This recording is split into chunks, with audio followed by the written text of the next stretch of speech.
everyone. Hello. And welcome to Kirsty and Bryony's Comfort Zone. I'm Kirsty. And I am Bryony. And we are here to dive into the world of dreams and figure out what the heck is going on. I'm diving. You say you've had a dream this week? I have. Believe it or not, I had it just now. It's fresh. Whilst I was talking to you, she just daydreamed. I've just been daydreaming. Every time I come to the podcast with a dream, it's a dream I've had literally today. Maybe it's something about being aware that we're recording. You're like, your brain's like, oh, better find one. Exactly. You were in it. So maybe I had you on the brain. I was like, I got a dream. I've got a podcast to record. I wriggled my way in there. I still have like a couple in the dream bank, but recently I've just had, I do mention this on one of the recordings, but I've just either had sad dreams or dreams that are literally the thing I'm doing that day or in a couple of days. Like last night I had a dream so tomorrow I'm taking the bunnies to the vet for a checkup, and because Fifi's on Metacam, so she has to get every 6 months they have to check that she's still all good, everything's ticking over as it should be. So I had a dream that I for some reason took Jerry to the vet and forgot Fifi, and then I was like, so for people who don't know, bunnies have to go to the vet together, otherwise their bond can break, because they get back and they're like, you smell weird, where have you been, who the hell are you, and they can fight. So I was just like, oh my gosh, Jerry's going to come back and he's going to smell different. And I've got Fifi here, but I must have taken Jerry in the carrier. So I don't have a carrier. So how am I going to get Fifi to the vet so she smells of vet? I was just there. And the whole time Fifi was just running around doing zoomies, just like, yeah. And I was like, no. And then I had loads of dreams of just playing Repo, which was the game I was playing before I went to bed. And it wasn't even anything in particular. It was just straight up playing the game, just doing the tasks in the game. My brain was just like, what if we carried on playing? Like with Civ 7, it was just constant dreams where I was just playing the game of Civ. It was so okay. Thank you. I'm quite glad, to be honest, because I've also been playing Celeste, and I've got to bits that I find really difficult.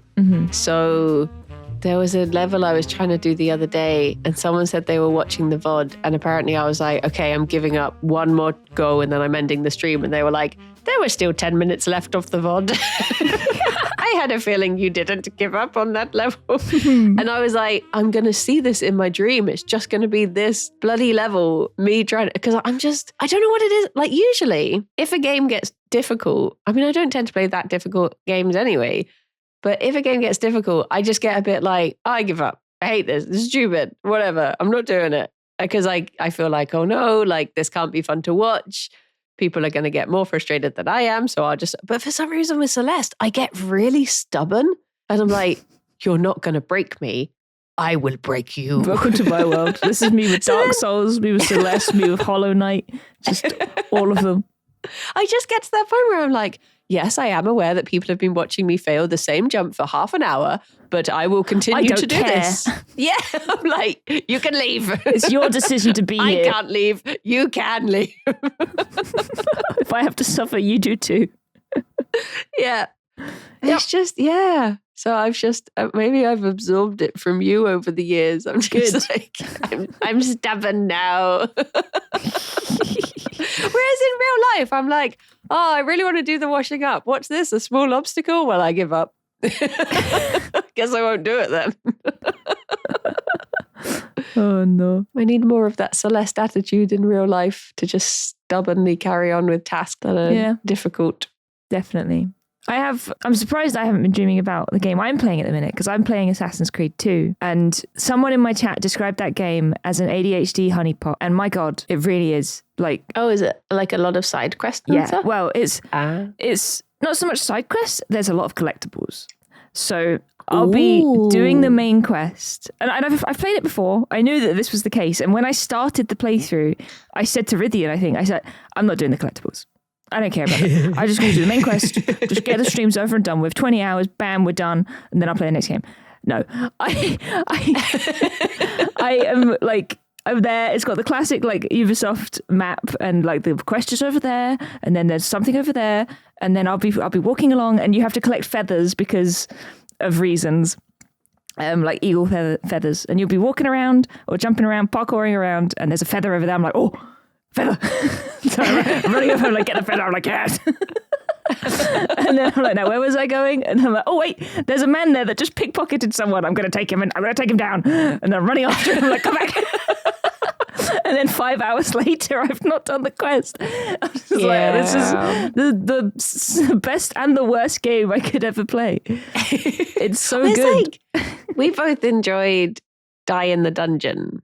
Yeah. And I played it before. Like, I finished with every single character with both options before it released. So I was a bit like, I love this game, but I probably won't play it because now I feel like I've done it.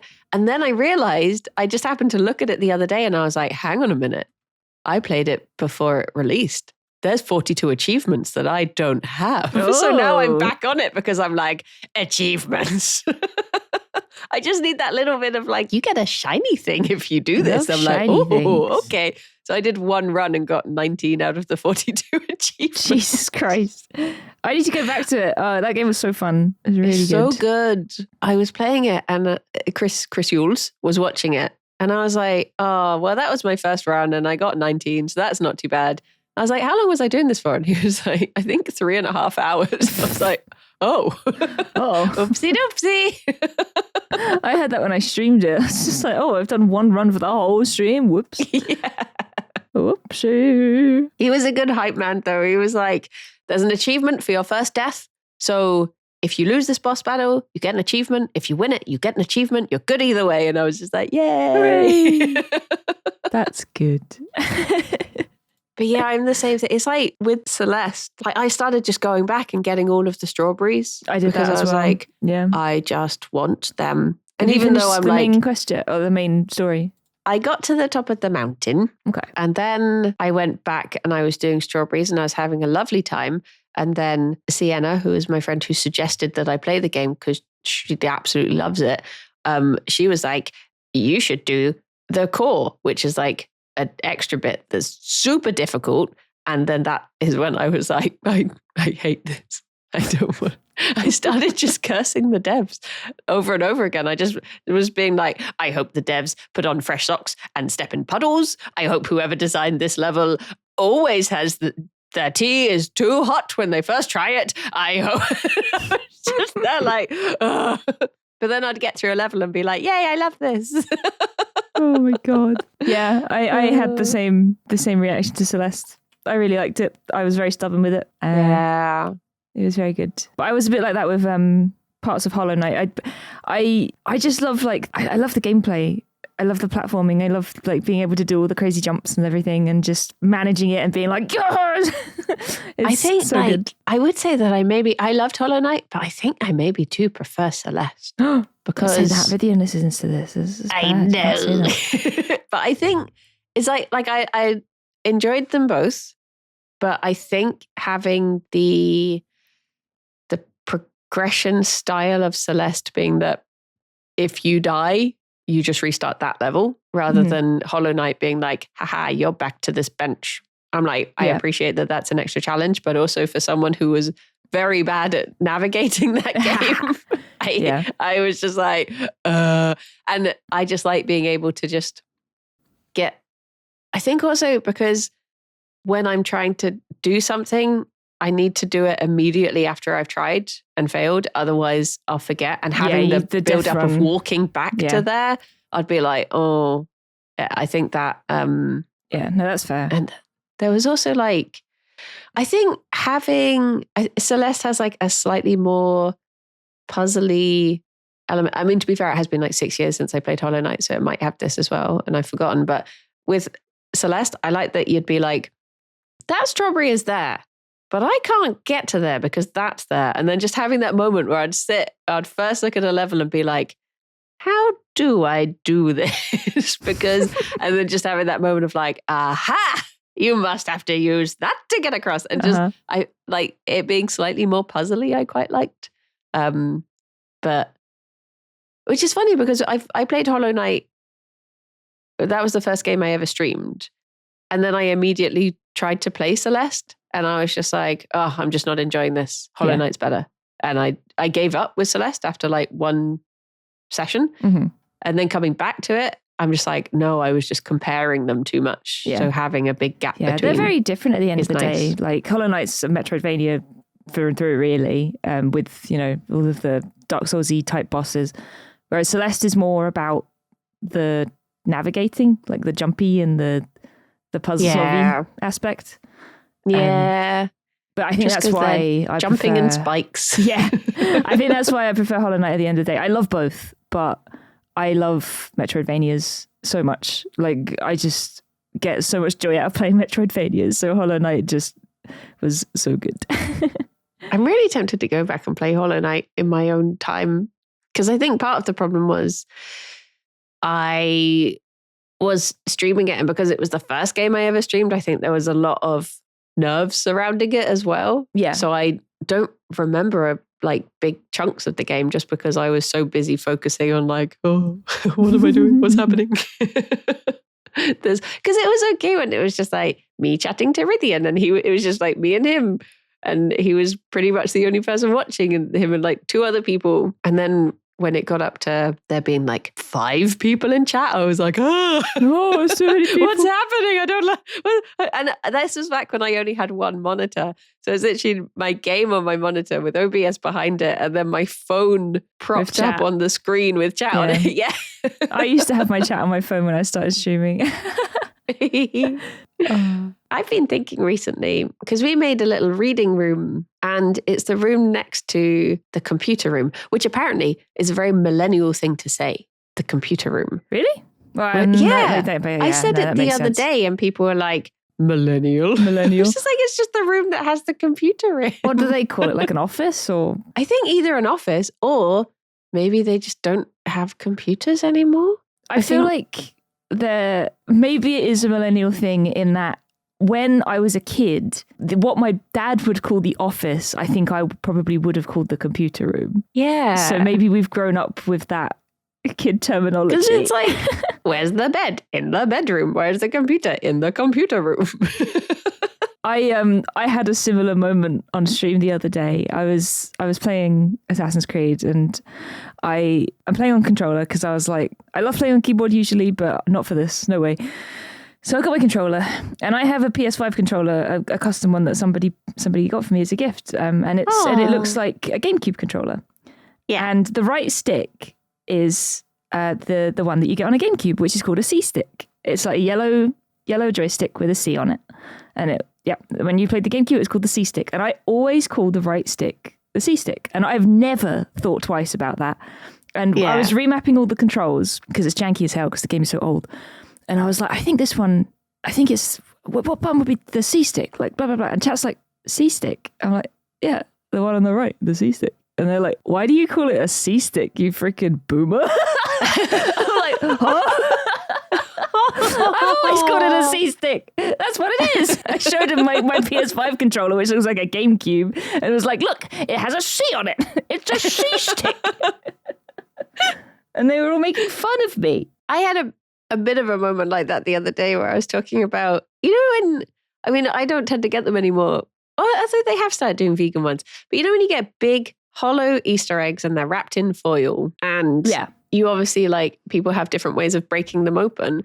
Whereas in my family, you hit them on your head. That's what you do. Because that's just what you did on Easter morning, was you got your egg and you smacked it into your head. And I was talking about it in my Discord the other day. It's because, so there's a company called Cocoa, I think, who do these really big, like thick vegan Easter eggs. They're like, I want to say like 2/3 of an inch thick. Like these babies thick.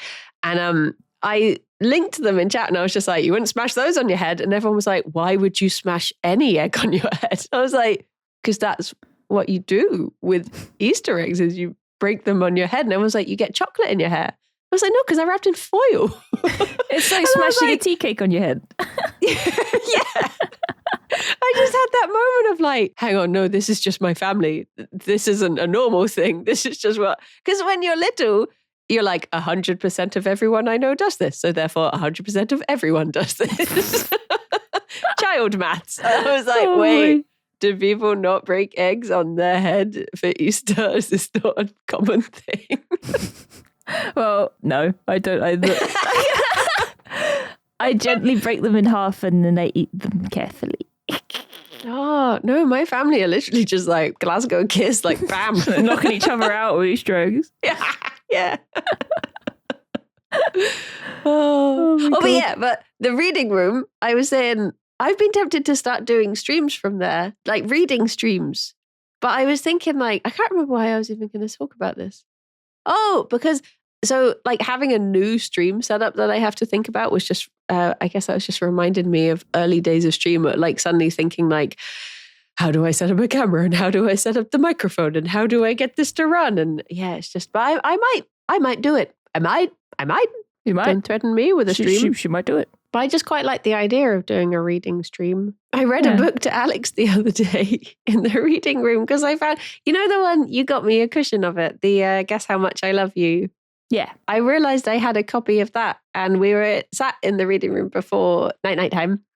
And I was like, oh, should I read you a story? So I read that to him. Aww. But it turns out it was a copy that my sister had bought for me. And she'd written in it.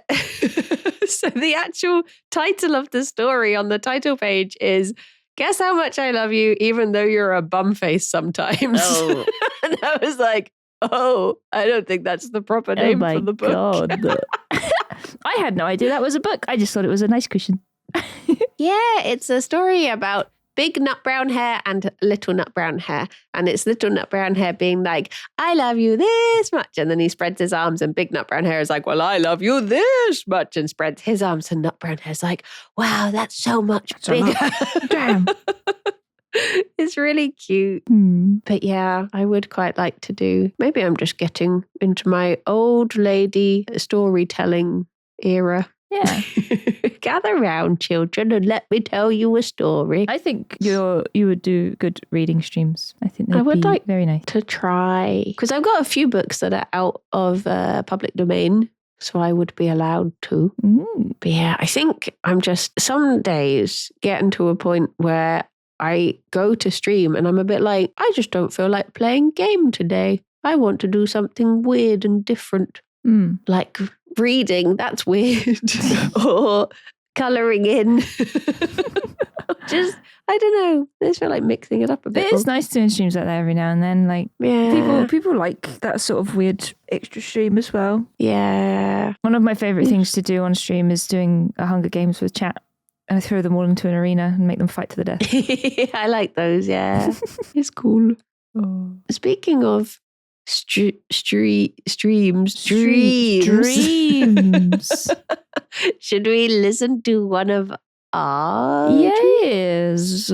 I have mine written down. Okay, would you like to retell it like a story? Yes. It was all over the place. It was a bit of a mess, this one, but I will do my best to recount it. It comes in 3 parts. There may have been more parts, but I've forgotten them. She forgot. Me and you decided that there was some injustice in the world, and we decided to go to what I think was an Amazon warehouse to cause trouble. Oh. We were like, it's going to be the terrible there. The conditions are going to be disastrous. We need to go there and cause a ruckus. So we did. We drove there. We parked up and we went in, and it ended up being more of an outlet store. Like, it was open to the public and it was a shop. But like, we're breaking in. They're like, you're allowed in. You can come in. But we still decided to cause trouble. So we went to like the employee area, and I was wearing my Pokemon backpack and probably like a bright shirt. And I was like, I feel really conspicuous right now, but I'm going to pretend I belong.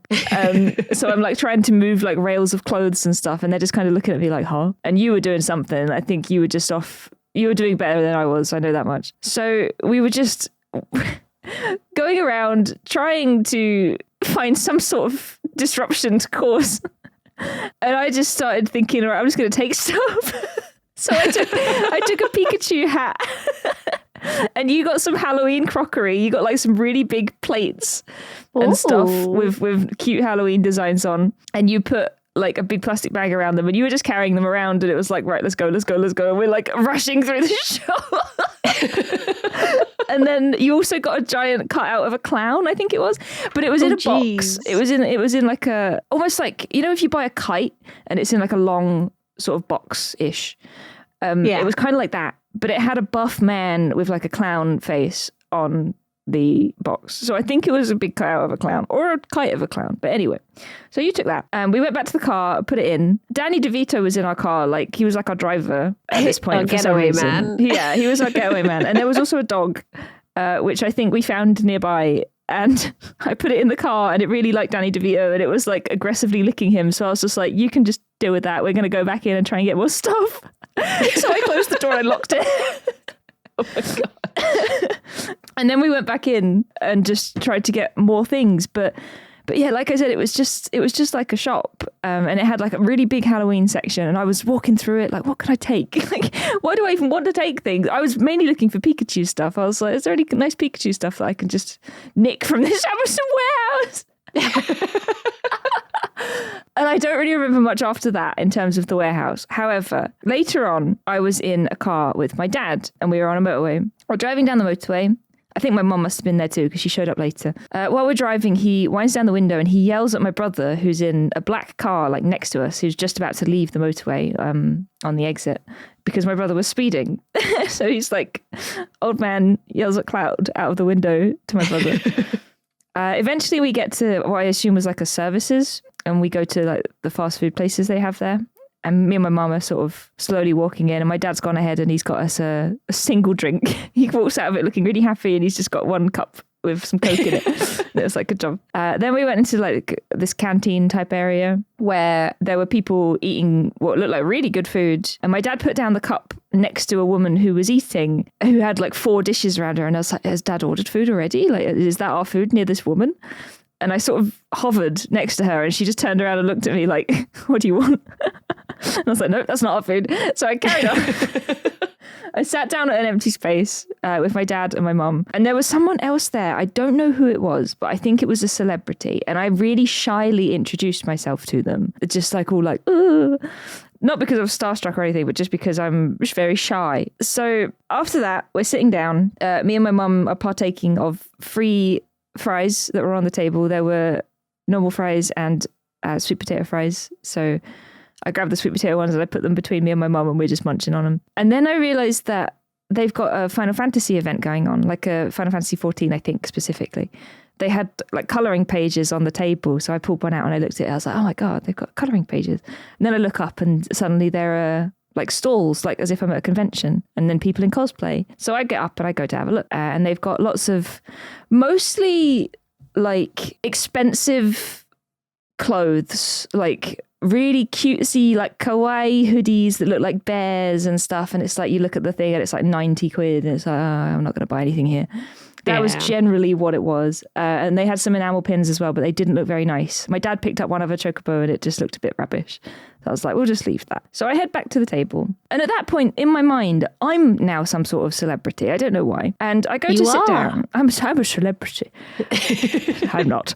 I go to sit down and in my seat now sits the actor Michael Rooker, the guy who played Yondu in Guardians of the Galaxy. I think that's his name. Michael Rooker. I'm going to Google it just in case, but I'm pretty sure that's his name. And yes, that's his name. So what I do is, well, he's chatting to my dad. It's like he's friends with my dad. And everyone's sort of shuffled up to make room for Michael Rooker. And it's all very bustly. Suddenly lots of people are here. And there are lots of celebrities and stuff. So I walk up to him and I extend my hand for a handshake. And I really confidently say, my name's Kirsty. Nice to meet you. And I shake his hand. And he's just like, oh my God. And he gets all shy and starts blushing. Oh! And I'm like, hell yeah. And then the other person who I introduced to myself to before, who I can't remember, was like, she was really shy when she introduced herself to me. And I was like, I've had food now. I'm unstoppable. That's my news. Yeah.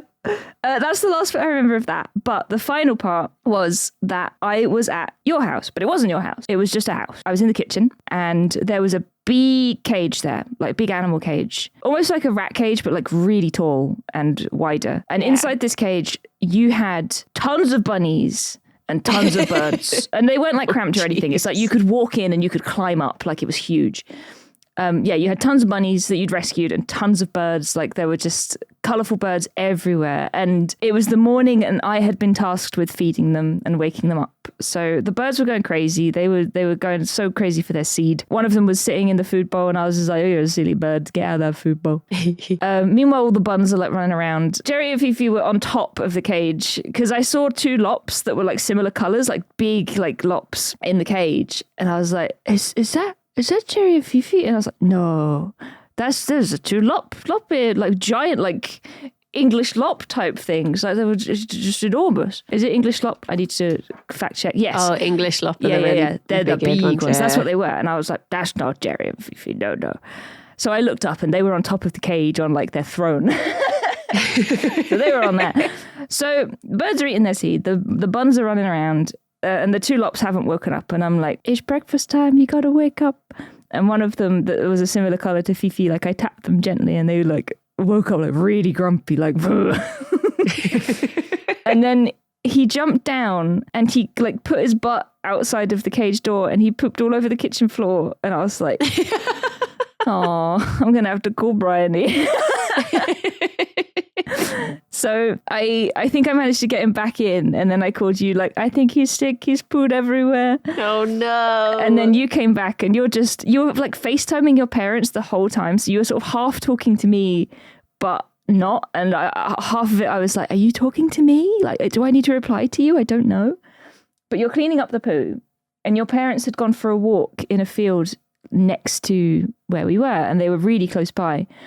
And your mum had said to you, like, we've only just made it to the lookout tower. And I'm like, what? And you turned to me and you were like, there's a lookout tower, like literally just down the footpath that on the outside. They're saying they've not been gone for very long before everything went tits up. And I'm like, oh no. And that was it. That was kind of it. There was more to the dream, I know for a fact, but that was 3 of the scenarios I remember from that wild night of dreaming. Oh my god! So there you go. And you were there quite a lot. I was there helping with the crime. The crime and the poo. I looked up stealing in the book. Okay. And it says, to dream of stealing suggests we are taking something without permission, which is what stealing is. No.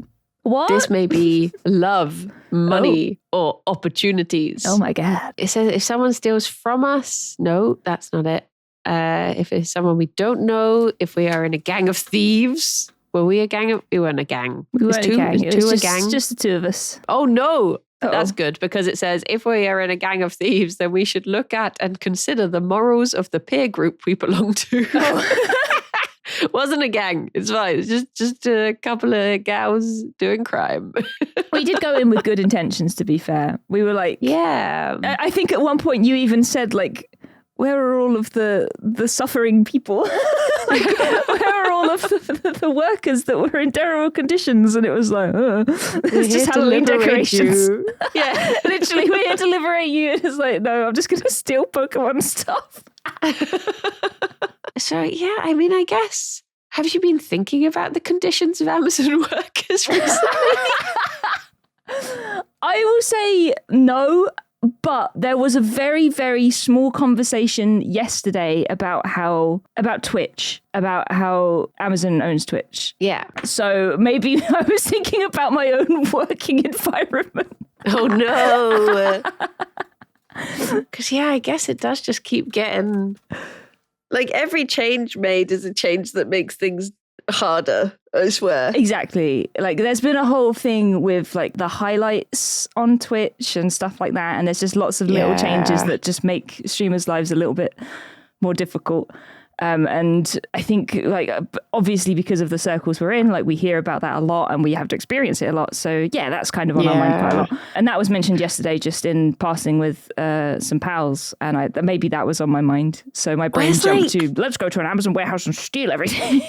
Having the I think I got my first like pay through since the latest round of cuts, and just seeing it be like the lowest it's been in a while. I had just that as well. Yeah. And like, it's great, scary. Thanks, I guess. Yeah. It's so scary. Like, yeah. Because it's not like, you're working a normal job and you've cut back on your hours and you're like, okay, I was expecting a pay cut. That's fine. But when you're just like, I'm still doing everything I can, working the same amount, and I'm still it's just taken away. You're like, okay, sometimes it can be do? like 3 times less than you had the month before. Like if you have a really bad month, it's like crazy how, I don't know, it's just so unstable. Like, and I knew that when I signed up for it, but you still don't get used to it. Like you get that paycheck through and it's like, It's like when it always scares me when there's been a couple of times when I've seen people, in my community or fellow closely related communities saying like, oh, I'm going to try and stream full time. And I'm just like, don't do it. Glad for you. And I wish you the best of luck, but also don't be under any illusion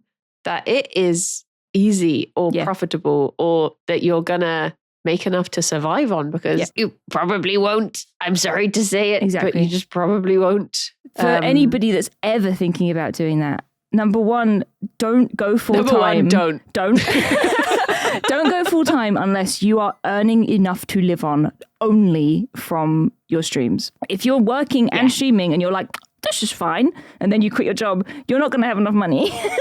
Yeah. Number two, even if you are earning enough to live on, that might not last forever, and you need a contingency plan. Yeah. Yeah.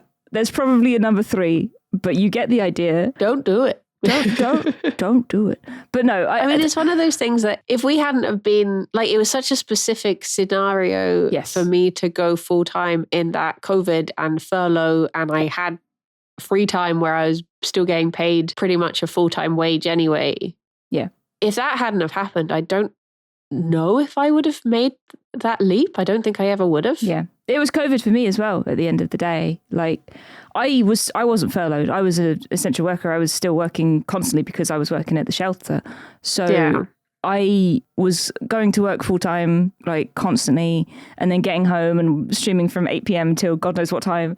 And the thing is, everyone else was furloughed or, whatever. So everyone was on Twitch. And it was at that point, like I remember I went away the weekend before lockdown started with my friends for a stag do.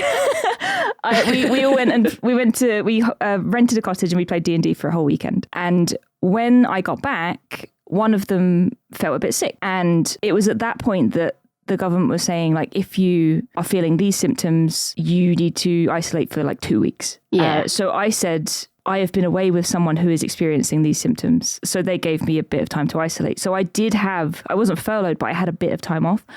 Yeah. And everyone else was furloughed. So I started streaming more and more and more. And that was when Animal Crossing came out as well. So everyone was playing Animal Crossing. Everyone was on Twitch. Everyone was in my stream. And the numbers just went like straight up. And it was like the perfect storm. And it was so lucky for me. And it was just kind of up and up from there. And that was the start of the year, like March-ish 2020. Yeah. And I got partnered in November. Like it was so fast and it was so lucky that happened. And I'm so grateful that it did, because as much as I joke about like, oh, don't do it, blah, blah, blah, like I was incredibly not upset. I was incredibly depressed, like in my job, like the amount of hours that I had to work and the way that they structured their timetable was not healthy, and a lot of people I worked with mentally were having an awful time, including me. Yeah. And the opportunity to go full time like saved me. Like it was huge. I remember when I announced to my chat that I had quit my job and I'd gone full time, I just burst into tears. I was just like, thank you so much. You've saved my life.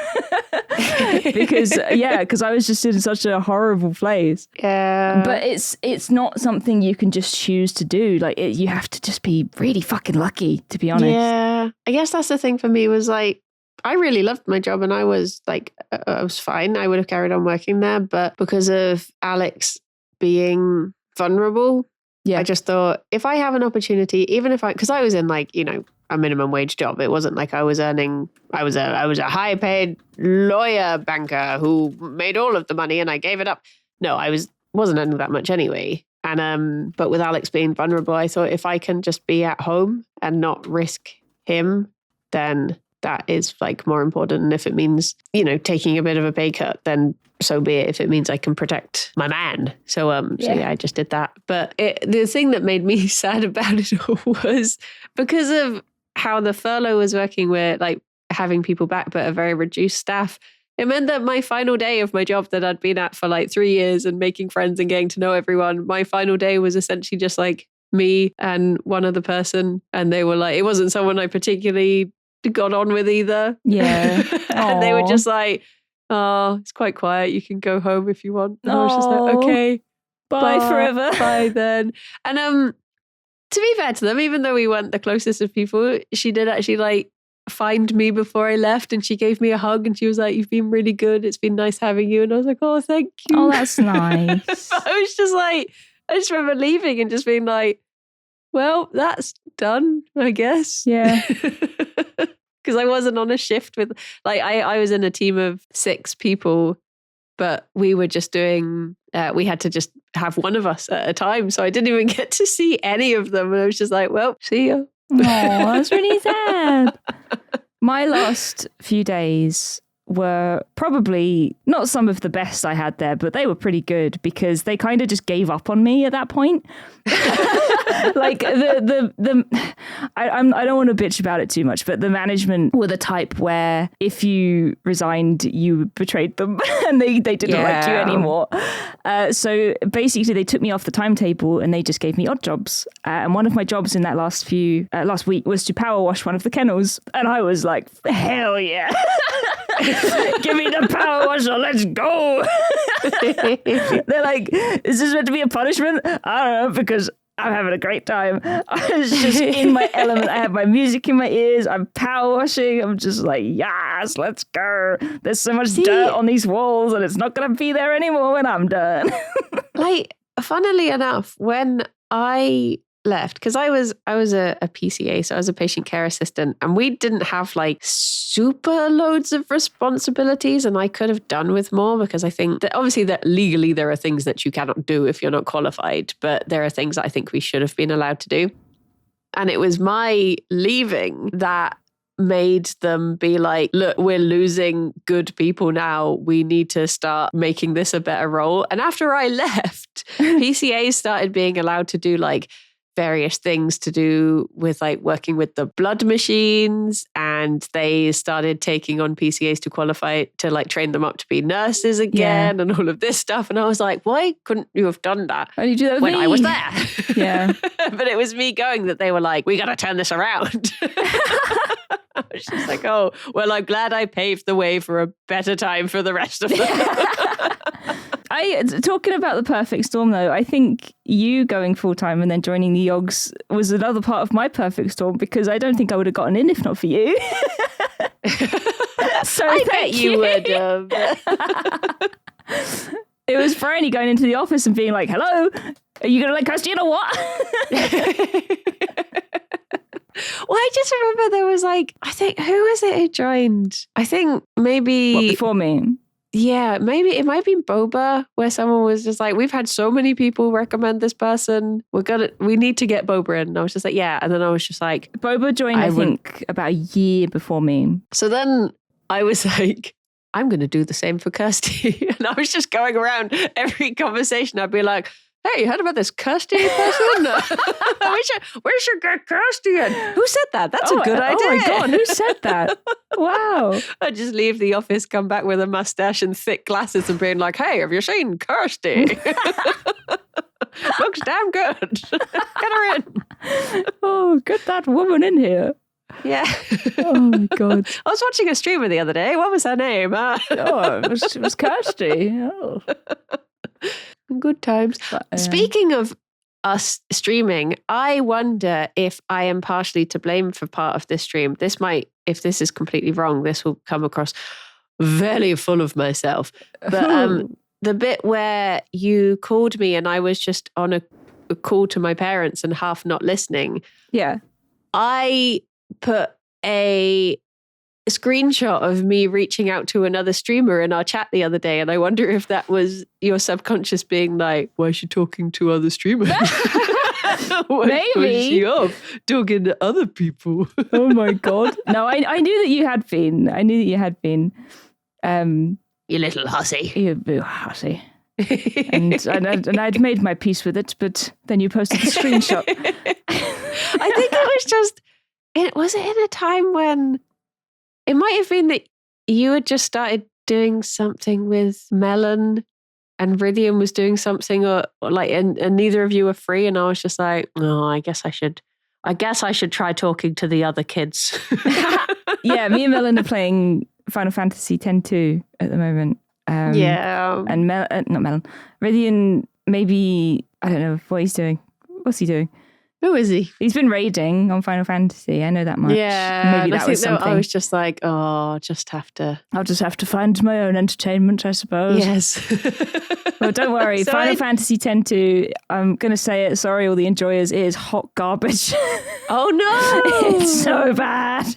Oh. There are some elements that are fantastic, but on the whole, it's not great. Oh, boy. I was talking to Shadow the other day, and she was saying like, oh, I'm doing a stream on someday. I've just started doing this with Melon. And I was just like, everyone's just starting series with Melon. Who is this? Melon Who is this guy? Melon? Get him in the Never heard Oscars. of him. Yeah, I think Melon and Shadow are doing Split Fiction, I think. Oh, so that this was is the one, thing. yeah. Everybody's going to be playing Split Fiction. So it feels like everyone's doing things with other streamers at the moment. Yeah. I'm not playing Split Fiction with anyone. But I just thought I got to play Plate Up again. You for the did. first time in a while. Had fresh people. Oh my gosh. I had to try so hard not to backseat. Yeah, because I was like, when you know the game, like when you're watching people put a kitchen up and you're like, oh, that's an interesting. The oven's really far away. It's an from interesting the restaurant. choice. Yeah, that's definitely a strategy. Just trying to like gentle parent. Was being like, this is your first time streaming with these people. You cannot backseat them. It's just they're like, I'll just let them figure it out on their own. But yeah, it's just it is tough. Oh my God. But they did very well. I was very pleased. And we stopped playing, and then one of them carried on streaming Plate Up on their own for like 3 more hours. I was like, aha, I've hooked another one. This is your plan all along. You're just trying to get people to play Plate Up. I think recently I've just really been jonesing for co-op streams. I don't know if it's like I am a little bit burnt out, and I don't know, sometimes it's just easier to stream with someone else and have someone take a bit of that, like just inject you with a bit of energy throughout the stream. Yeah. And take away some of the chatting. So yeah, that's why I've been reaching out to people, just being like, please. Please entertain with me. If I don't know the people I'm doing co-op streams with, I tend to go really quiet. Yeah. Not on purpose, but I just kind of focus a bit, and I'm like, I'll get a word in when there's silence. And yeah, I'm just, but that said, like even when I'm streaming with you and Rydian, a lot of the time I will also just go into my own little world, and if you two aren't mumbling for a second, I might say something. See, I sort of have the opposite problem. When I go nervous, I just keep talking to the point where for a long time, Alex thought like I was the really social one out of the two of us, because he's like, oh, you always know what to say and you're always chatting away. And I'm just like, that's me in like panic mode. I think that's why we get on so well. I think that's why we stream together so well too, because if the both of us were like me, nothing would be said. But you're there chatting and I'm there like, I'm nervous, so I'm going to reply to this chatting. But otherwise I would not be talking very much. So I'm just replying to you, and then suddenly we have a conversation and it's working. Like, yay! Yay. Oh my gosh, there is a game that I tried the demo of the other day and it reminded me so much of Astroneer. And I was jonesing. I was just like, I really hope Kirsty will play this with me when it comes out. Did you link it to me? Because I remember you saying about one game, I can't remember which, and Solar Punk. Was that it? And then I looked at it and I was like, this just looks like Astroneer. Yeah, but it's really good because you're in the sky. Oh. It's like, it's just, I don't know, something about it. I just really like I played the demo of it off stream, but it was getting late, so I didn't finish it. And then the next day I was doing Next Fest demos on stream and I just played it again. Because it does look good. Just something about it was just really nice. Like you make your little dirigibles or blimps or whatever they are, airship things, and you fly over to the other islands. And there's just something very satisfying. I know it's such a basic idea for a game, but there's just something very satisfying about like get stick, make a plank, make house, make water container to get rainwater. Just one of those things where you go from being like someone running around holding a stick to I built house. My crops now water themselves. We'll have to play it at some point. I don't even know if it's got a release date yet. It does not. It just says 2025. Well, that's this year. My God. Now.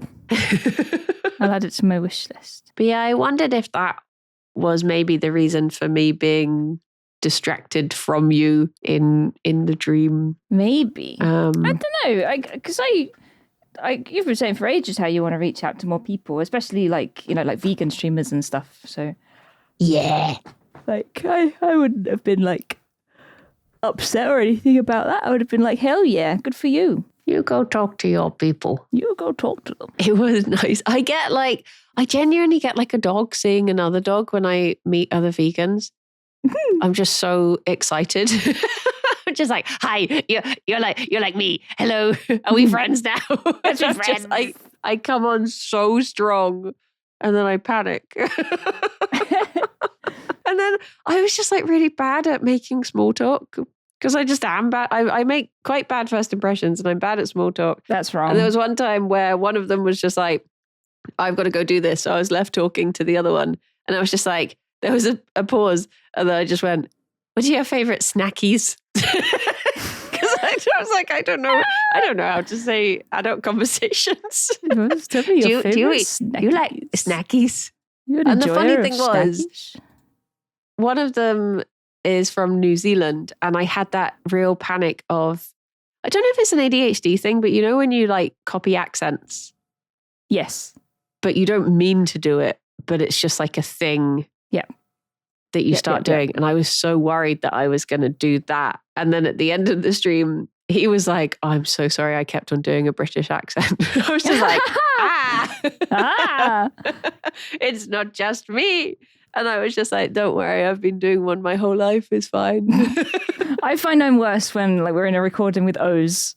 And then I'm talking like this, like the whole time. Like, everyone's just doing these terrible northern accents. I don't get why. Like, I will just do so many random accents in a day, and I don't even know why I do it. When you just be like, just see someone and just be like, hello? You're just like, what? Why do these things come out? Or just Yorkshire. I think so many of us will just start doing random Yorkshire accents. And you're just like, I don't know why. This is fun. It's fun. And it's fun when you do them well as well. Like when you actually can pull off a decent accent and people are like, damn, you're pretty good at that. It's like, oh, I've never experienced that. You mean with your Australian and Cockney? No one's ever told nobody's ever told me that they're good. I don't know why.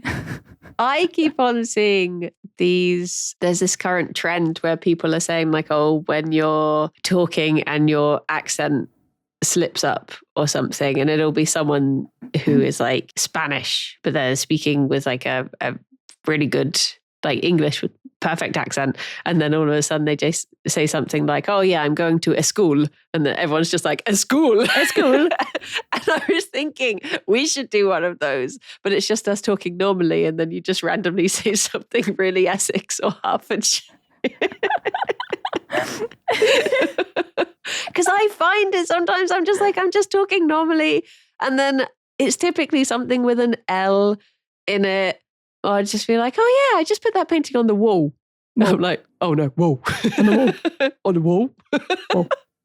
I've tried so hard to teach myself to say wall. I don't want to. I find that when I get too English, like too Queen's English, people tend to take the piss, especially like with the company we keep. People like Ravs and I think even Rythian's done it in the past as well. If I've sounded too posh, then they pick up on it and they make fun. And I'm like, no.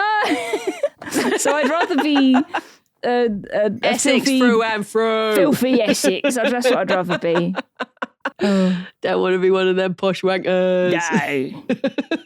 Yeah, you push wankers. Dear damn. I wish I was brought up to pronounce bath, grass, etc. like bath and grass, because it's nicer to say it like that. But I just can't. That's not how I was raised, I'm afraid. It's and weird in our family. Like my dad says it like grass, and but my mum is Geordie and she's grass, and both of my siblings say it the other way, and I say it how I say like bath grass, just because it just always it sounds better. Felt more natural. It rolls off the tongue more. Yeah, it's like saying grass. It's just and you want to go and sit on the grass and have a picnic. I think the worst one I ever heard was because Alex grew up with like a Midlands accent, and then he trained it out of himself. So all of his family sound essentially like Brummy. And he went over to China to teach students English, but he thought, I shouldn't be teaching these Chinese children Brummy English. So he sort of trained it out of himself. And now he speaks very proper. There was one time where we were talking about festivals and he genuinely said Glastonbury. And I was just like, no. Even people who say grass say Glastonbury. Yeah. I was like, that's too far. You've trained it too far now. Read it in. Yeah. Glastonbury. Stop it. A lobster. But yeah, no, it's always just felt more natural to me to say bath. Since like meeting you, I have tried to weave it in and slowly make the crossover to saying bath and grass. But although funnily enough, I found that I guess having been in Bristol for like a third of my life now, whatever, I've found that I start saying Bristol vowels sometimes. Like the one I hear it on a lot is if I say banana, I'm just like, oh, banana. Because they do a bit of like more of a, I guess instead of like gra, it's more of like a, I can't even think how to say it, Bristol way now. Like, all right, look at that. Grars. Grars. I don't know. Yeah. Instead of an AH, it's an AR sound. Yeah. Grars. And I think, like banana is the one that I not like a banana. Say it like that banana. Now. A banana. A banana. Who are?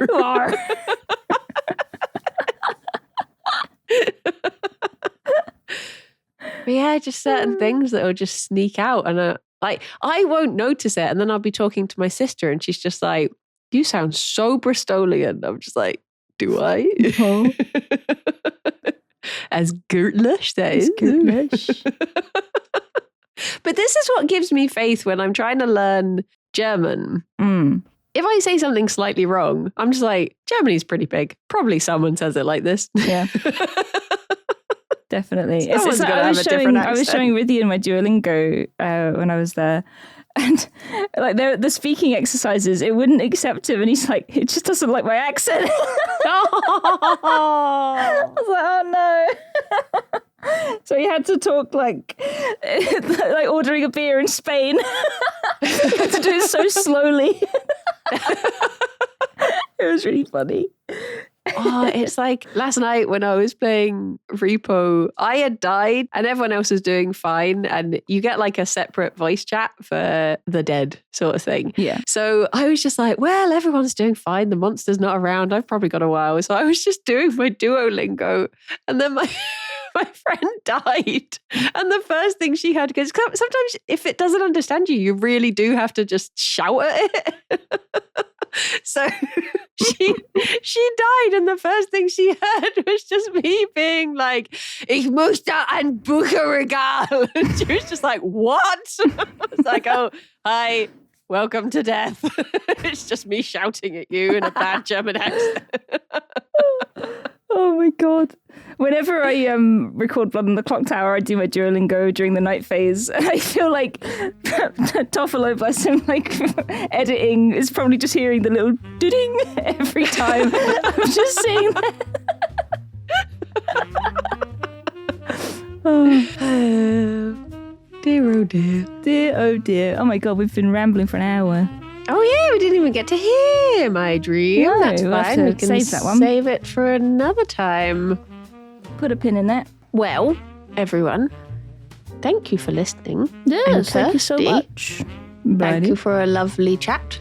Oh, thank you for a lovely chat. And thank you for your dream. Oh, I meant to say, thank actually, you. I looked up clown in the dream book. Not in there. I just assumed that Oh. would have been That's weird. a big one. Yeah. Yeah, you'd think that'd be the, nice. the clown cutout. You just would have thought. I just would have thought that would be a common thing to dream about.